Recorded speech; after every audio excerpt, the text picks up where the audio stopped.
అపోస్తలుల కార్యములు 8వ అధ్యాయం 14-20.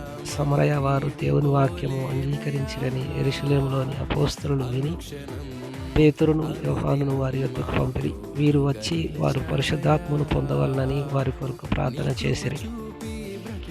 అంతకుముందు వారిలో ఎవని మీదనూ ఆయన దిగి ఉండలేదు. వారు ప్రభువైన యేసు నామమున బాప్తిసము మాత్రం పొంది ఉండిరి.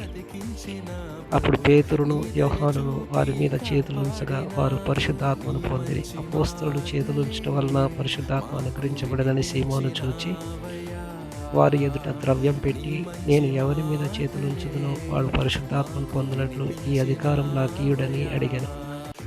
అందుకు పేతురు, నీవు ద్రవ్యమిచ్చి దేవుని వరము సంపాదించుకుందునని తలంచుకొనినందున నీ వెండి నీతో కూడా నశించునుగాక అనెను. అతను డబ్బుతో దేవుని కృపను కొనుగోలు చేయగలడని అనుకోవడంలో వాడు ఎంత మూర్ఖుడో మనం అర్థం చేసుకోవచ్చు. ఇంకా మనలో చాలామంది మృతతుల్యమైన క్రియలతో దేవుని దయను లేదా కృపను కొనుగోలు చేయడానికి ప్రయత్నిస్తున్నారు.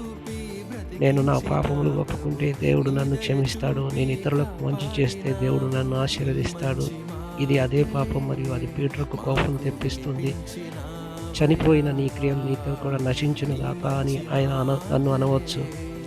మీ హృదయం అవిశ్వాసానికి బందీ అయినందున ఆత్మ పరిచర్యలో మీకు భాగస్వామ్యం లేదు.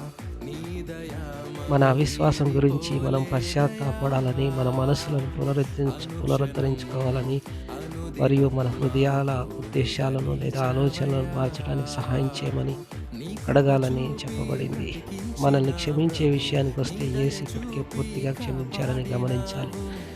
లేదా నిన్ను ప్రేమించమని మీరు దేవుడిని అడగవలసి అవసరం లేదు. ఆయన ఇప్పటికే మిమ్మల్ని పూర్తిగా ప్రేమించాడు. బదులుగా ఆయన కృప యొక్క వాక్యాన్ని స్వీకరించడానికి మీకు సహాయం చేయమని